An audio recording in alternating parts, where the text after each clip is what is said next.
rouge, ça veut dire que c'est net. Donc là, c'est bon. Bon, après, elle suit les visages en mode automatique.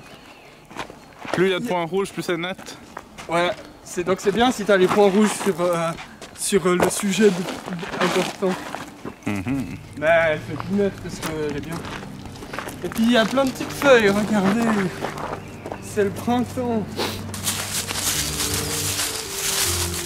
Et puis t'hésites pas à filmer. Tant que tu veux, j'ai acheté une carte de 128 Go, je crois. Je sais pas à quoi ça correspond, mais là ça filme. Ça fait genre 4 fois plus que mon ancienne carte. Puis elle est 4 fois plus petite. Plus du nom de la fleur, mais c'est une légumineuse en tout cas. Ça m'étonnerait que ce soit une légumineuse hein, pour toi. Oui, je crois que c'est la même famille que les pois. Légumineuse, c'est tout ce qui est lentilles et... Ouais, bah c'est de la même famille. Les petits pois, les lentilles, il me semble. Puis si c'est pas ça, on enlèvera au montage.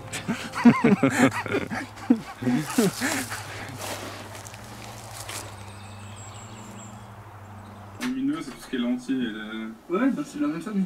Les petits pois, les lentilles. Mais c'est ce qu'on appelle les légumineuses. Oui. C'est la famille du haricot, du pois de senteur, du citis. Puis bon, là ça bouge un peu. Le 17 juin. Qui c'est qui nous a mis cette plaque? Les mecs qui se souviennent pas que c'est... Qui c'est? Qui c'est? Putain, on avait mis l'année au moins. Non, on avait marqué de cette année. Hein. Ah ouais. Ouais. Imagine tous les ans, il y a un autre mec qui vient. Tous les 17 juin, il y a un gaillard qui vient la même année. Qui c'est qui nous a mis en rendez-vous? Bah ils ont construit la petite maison qu'il y a là-bas. Là, On va voir la petite maison. Ouais, vas-y, on va voir la petite maison.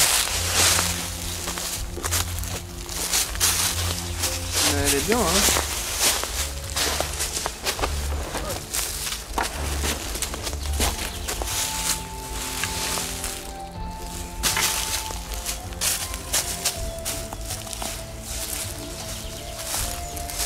Il y a une méga racine sous ton dos quand tu dors. Hein. T'as déjà dormi là?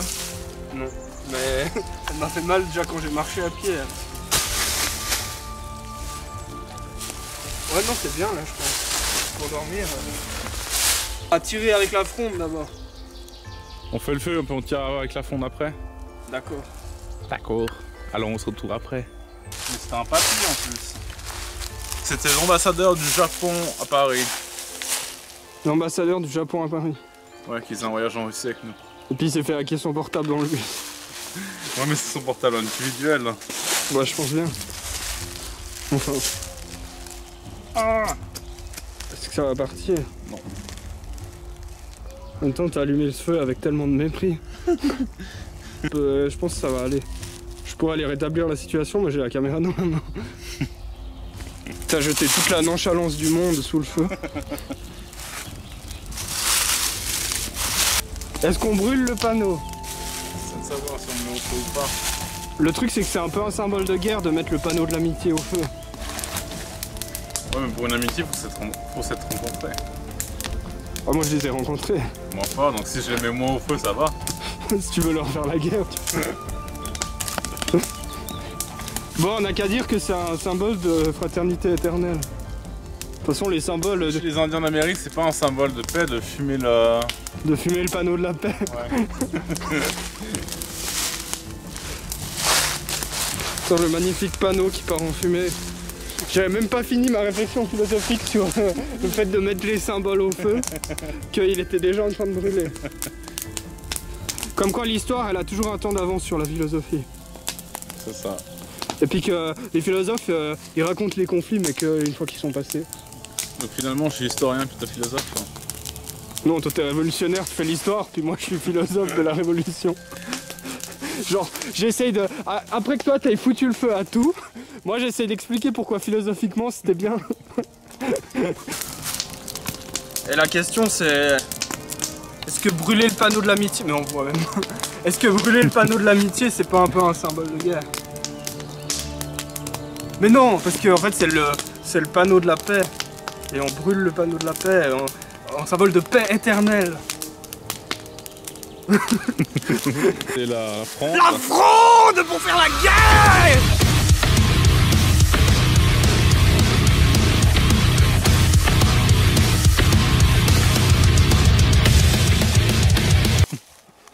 Je me mets loin. loin parce qu'il tire comme un con alors. Ouais, mais c'est difficile de tirer avec ce machin. Ouais, reste loin. Ça fait déjà 2 fois qu'il me tire dessus. Tu l'as fait à l'arrache ou t'as regardé un peu des bouquins? Non, j'ai fait à l'arrache.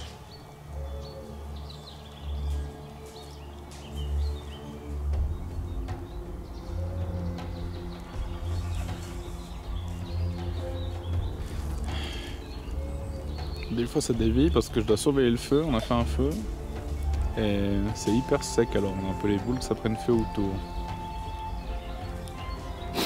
Et je dois aussi veiller à ce qu'il ne tire pas dessus.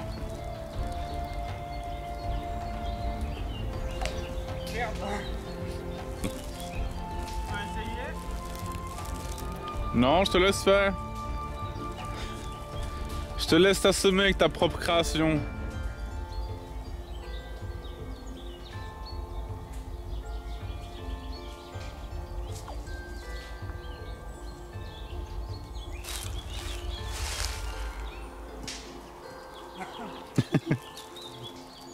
On a vu que tu essayais de me tuer, ouais.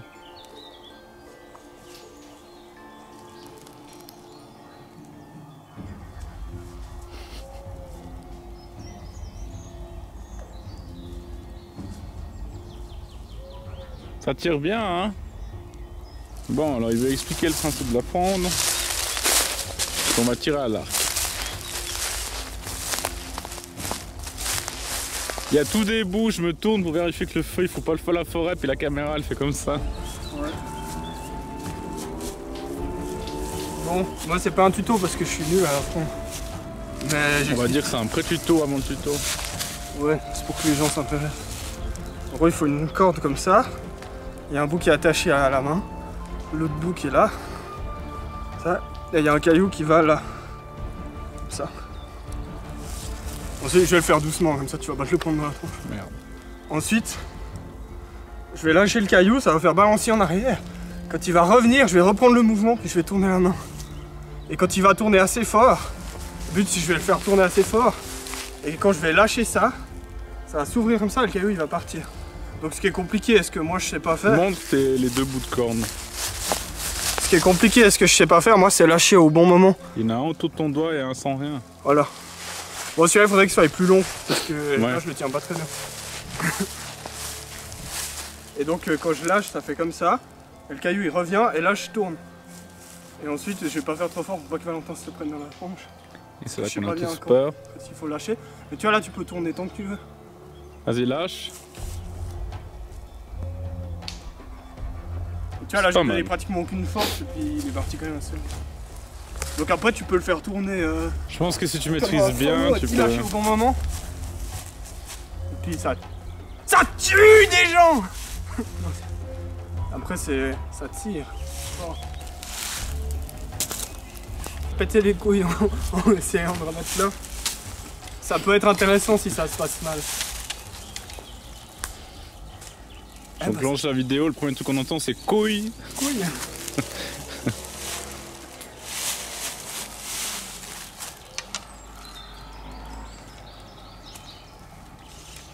Bon vas-y.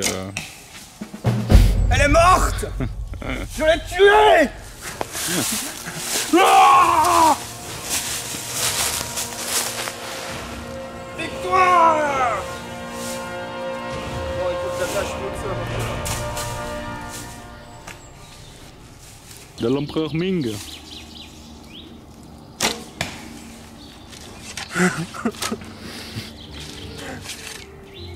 Je comprends pourquoi je préfère attaquer un loup à l'arc qu'à la fronde. Parce qu'à la fronde, je vais me tuer avant que le loup puisse m'attaquer.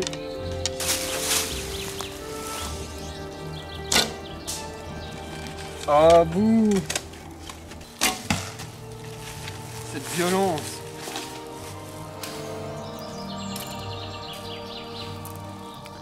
Comme tu banalises la violence sur le web, François.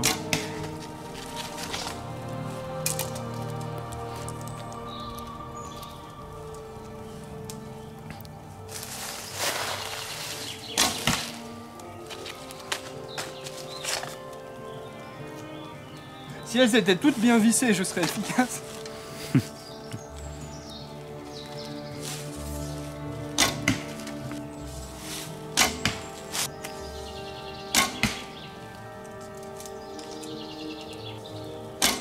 cette distance, franchement, un lapin, je le tue. Donc ce qui est plus dur, c'est d'abrocher un lapin à cette distance, c'est pas de lui tirer dessus. Ça dépend, en Russie, les lapins, ils étaient pas farouches. Dans les parcs, tu tends ta main et un écureuil qui grimpe sur la main. Ouais.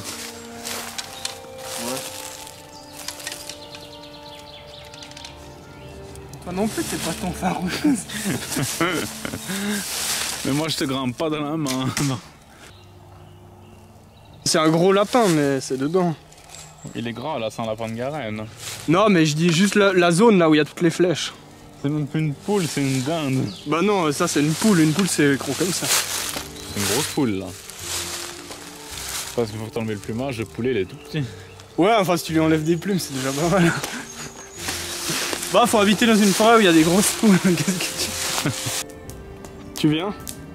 Où? Filmer les cerisiers. D'accord. On y va. C'est parti pour l'aventure de 2 secondes et demie. Putain. Plus tard. Ouais. Mais il fera nuit plus tard. Oh là là. Ça va t'intéresser, oui. Attends. C'était vraiment très intéressant. Tu vois les petits bébés arbres? Ouais, je les vois. Ah bah ça se mange tout ça. Tu peux manger. Ah bon?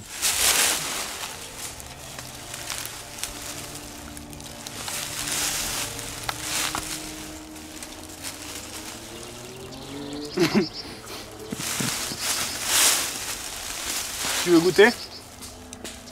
Non, Mais ça va. se mange vraiment, hein. Je comprends mieux pourquoi les forêts sont déforestées maintenant. Bah, il y a des glandules la nuit qui viennent manger les feuilles. c'est bien connu, je suis la cause majeure de déforestation dans le monde. L'Amazonie, c'était toi? Ouais. Ah Mais bon. j'ai un peu faim ce jour-là.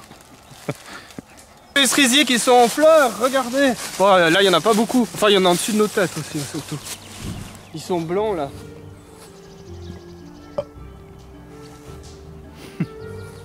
Mais en vrai, t'as meilleur temps de filmer ma tête. Après, on fera un plan. On fera un plan bien des Arrête cerisiers. de plaindre du copilote. Les cerisiers qui sont en fleurs. Et regarde, tu peux essayer si tu veux te faire un joli plan fixe sur les cerisiers. Tu veux essayer? Ouais. Je te montre. Et là, tu vois, t'as un beau plan de fleurs de cerisier. C'est pour ça que quand je parle, et c'est mieux de me filmer ma tête, et après on incruste des images de cerisier comme ça. Et puis là, on va sûrement laisser le commentaire parce que c'est marrant d'avoir le commentaire du mec qui explique l'image qu'on est en train de faire. Comme ça, là? Ouais, par contre, faut dézoomer. Là, faut Attends. que vas-y, dézoome. Et mets la netteté en automatique maintenant. Tada! Et puis là, tu peux courir et tourner dans l'arbre. Attention, j'ai ma fronde! Ah!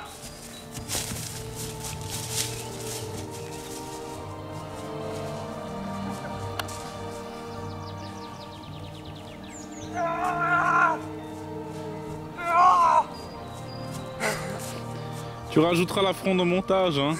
Ouais. Il fait beaucoup trop chaud pour le mois de mai. Dans avril, on est. Ah ouais, Berne. Il fait beaucoup trop chaud pour le mois d'avril. 15 degrés de trop. Il fait 15 degrés de trop, le lac il est déjà à 18 degrés. Et un bourdon, mon toi, film. Un bourdon, ouais, mais. Ouais, j'en vois un gros de bourdon là. Hey. Attends. Bah, tu vois, là par exemple, c'est chiant à filmer. Parce que c'est tellement lumineux là-bas que ici c'est très sombre. Ouais. Mais si t'inclines un tout petit peu la caméra, ça change le contraste parce que c'est en automatique. Là, on devrait quand même avoir notre trépied, je trouve. J'aurais pu le prendre, ouais, le trépied.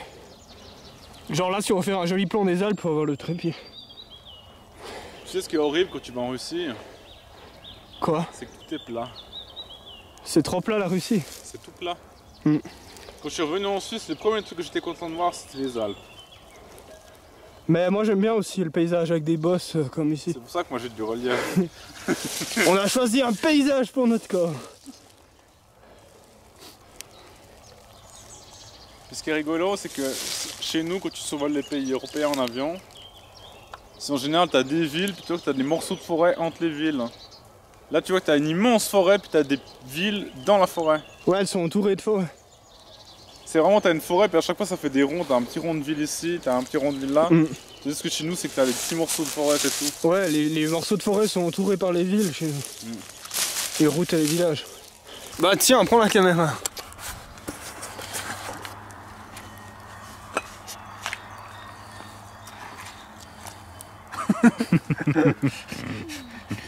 C'est normal qu'ils soient carrés comme ça. Bon, on va les mettre comme ça directement. Donc je patole.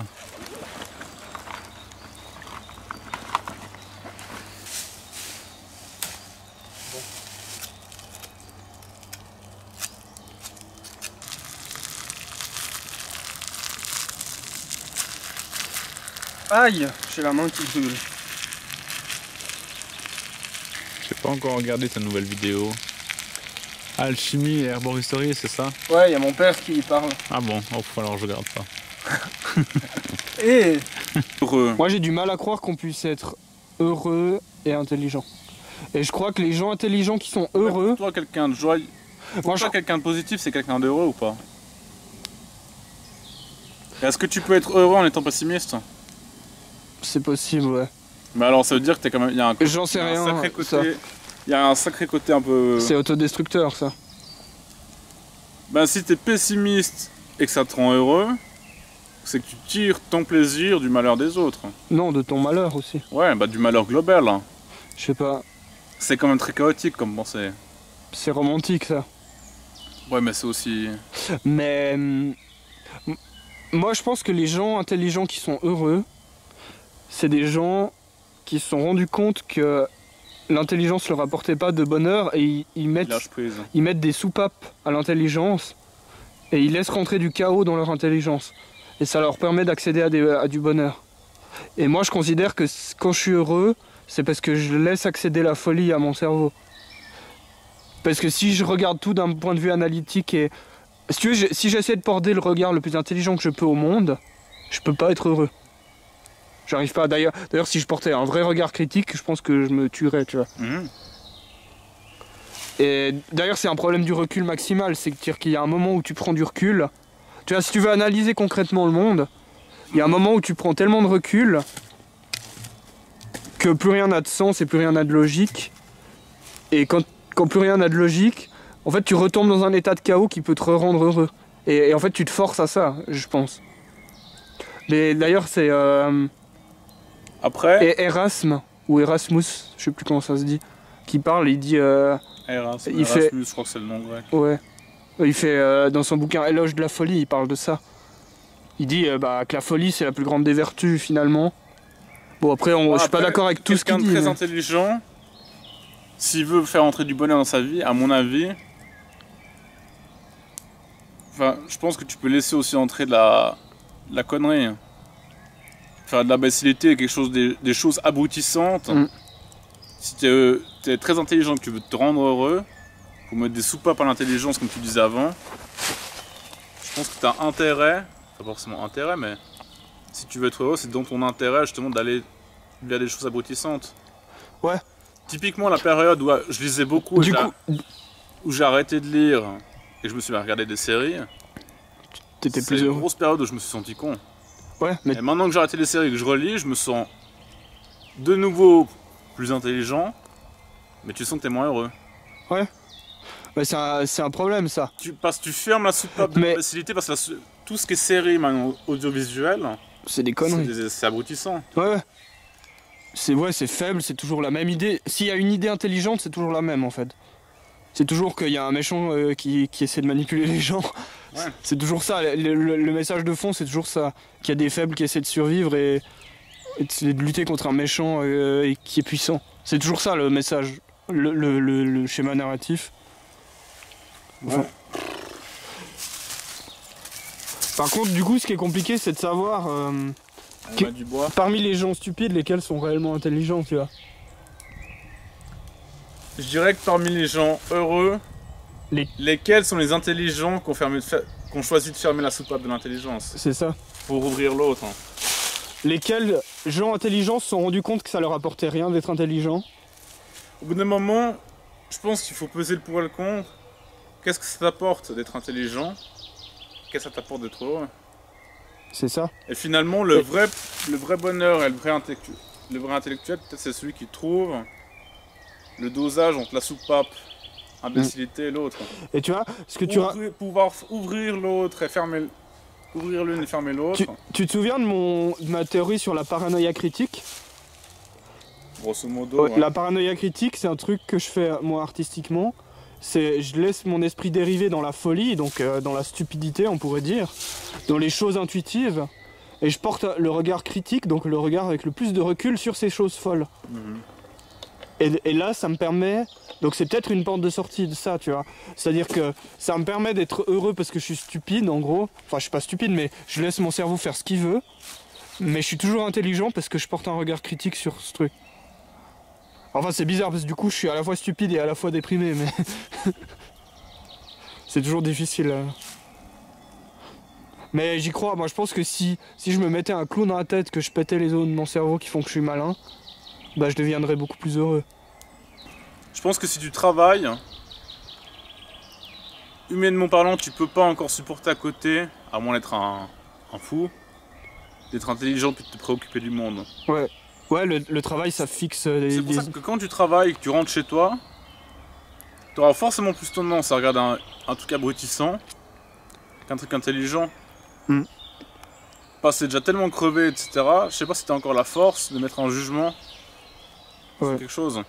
Tandis que quand tu fais rien, tu fous rien de tes journées, bah tu auras plus tendance à les occuper. Tu rigoles. Là, il y a tous les chômeurs de la Terre qui ont fait « Ouais !» Ouais, il a raison!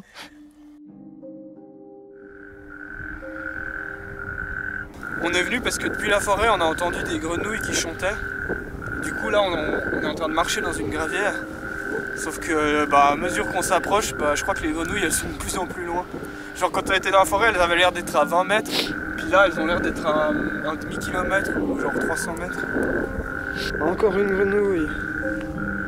Éclaire-la. Je crois qu'on a une plus grosse à droite. Ça. Elles en ont vraiment rien à foutre de nous.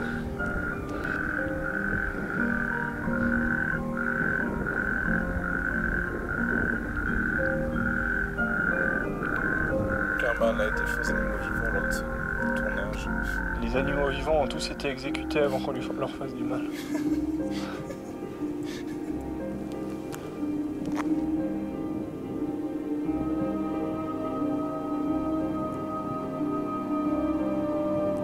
Putain, on voit bien son iris et tout. Elle a des espèces de dessins autour de la pupille. Elle a des très très gros yeux, très très grosses pupilles comparées à la taille de son œil.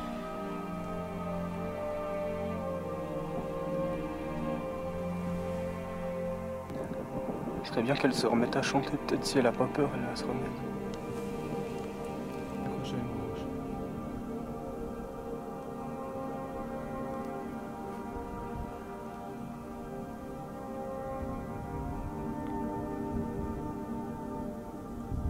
Encore une qu'on n'a rien à foutre. On a trouvé l'étang des grenouilles, mais dès qu'on arrive vers elles veulent pas chanter. Elles sont là. Enfin, celle-là, elle a pas l'air d'avoir envie de bouger. On se tait, on s'asseye, et on arrête de bouger. Non? Elles vont se remettre à chanter. Moi je pense pas, mais... Je sais pas. Moi je dis si tu veux qu'on les entende chanter, on a meilleur temps de s'asseoir en haut de la butte. Non mais on s'asseye là mec. Si elles se mettent à chanter, même si on n'arrive rien à filmer, ce sera cool. Avec le mode vision nocturne, on dirait un étang dans Fallout qui est tout irradié. Quoi? On peut s'asseoir si tu veux.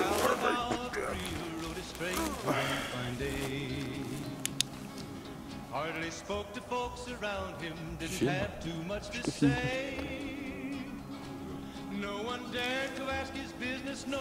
Bonne nuit. C'est la fin de l'aventure, François. big iron on his heel.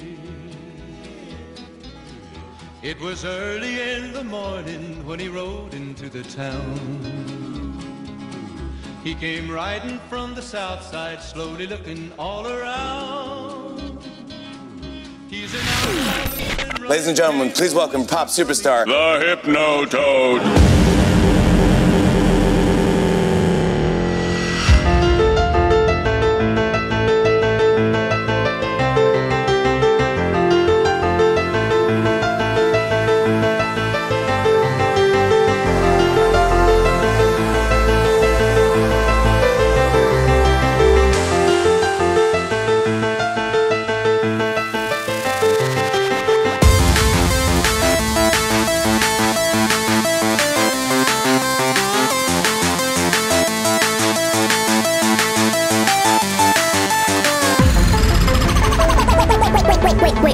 Wait, what? Apart from that one sample, this song has nothing to do with it. All glory to the Hypnotoad.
That's it. I'm out. This song has nothing to do with... All glory to the Hypnotoad.